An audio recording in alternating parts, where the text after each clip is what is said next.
Hey guys, so today, besides our skills and some leash work, we worked on jumping in the car. Archer was not okay with this for a good solid like 5 minutes. And I got that piece off because now here where you can see him kind of dance where he wants to, but he struggles a little bit. And then eventually he's like, okay, I'll put my legs up. Right now I'm just rewarding putting the feet up. As he gets a little bit older, as we get a little bit more confidence, then we can work on jumping fully in. And also this is where we can work on jumping on smaller objects in the house. So whether it's the couch, it's a couch ottoman, it is some steps, getting him comfortable with just a slight elevation will help him be able to judge bigger elevations like the back of a car or into the back seat. Now, the reason why I started in the trunk is because it is a way more open space for the dogs to see and judge, so that they actually have an easier time processing and jumping into a car through the back. I know a lot of us owners like to have the dog in the back seat, whether we seat buckle them or they're just a little bit closer. We feel a little bit more secure with them. It makes a little bit more sense. But for dogs, it's a very narrow, almost like alleyway to jump into. So starting in the trunk reduces some of that stress and gives them a little bit more, I don't want to say consent, but kind of a little bit more view of what they're doing.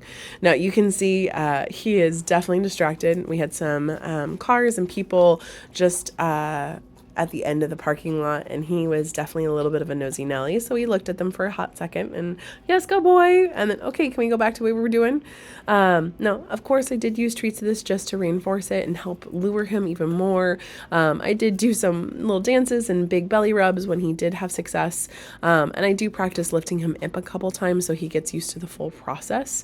So right here, I'm giving him some love, tell him go boy, and then, okay, let's go off. Now, the commands I'm using are load up and load out. So ideally the up or up is similar to, if you're asking him for up something, but you can also say load up so he knows that he's going into the car. If you want to use a different command, please feel free to do so. Just let me know what it is. But the goal is that I'm making a connotation with up.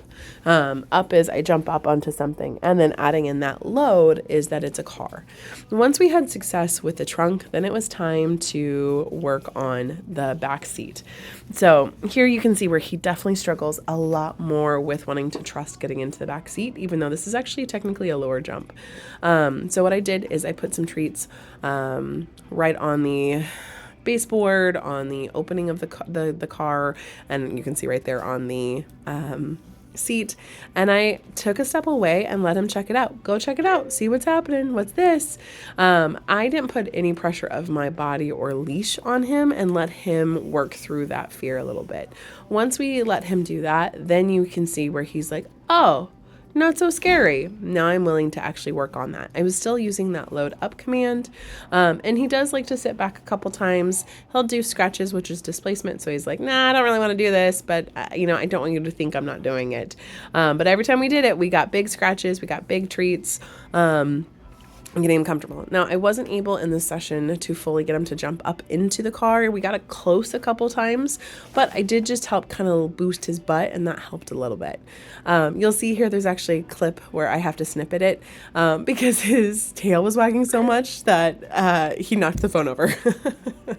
But he is doing a really good job of putting his feet up on command, and that's the first step. Now, I did notice that he was starting to struggle getting out of the back seat, and that's where the little hiccup was, and I clipped it out.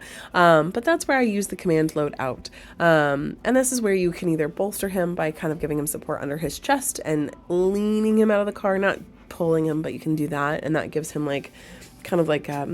extra support when he jumps out of the car. Or you can also, when you guys are at home practicing this, if you're safe in your driveway or in your garage, have him jump in and out of the car with a ball or with toys, and lower the impact of it. Make it a game for him, not just, okay, we got to go, let's get in the car. I would say take some time when you're doing this for the first couple rounds, because he is going to be a little bit more hesitant. Each car height is a little bit different, but otherwise he did really good for his first session of working in car training. Let me know if you have any questions, and we'll go from there.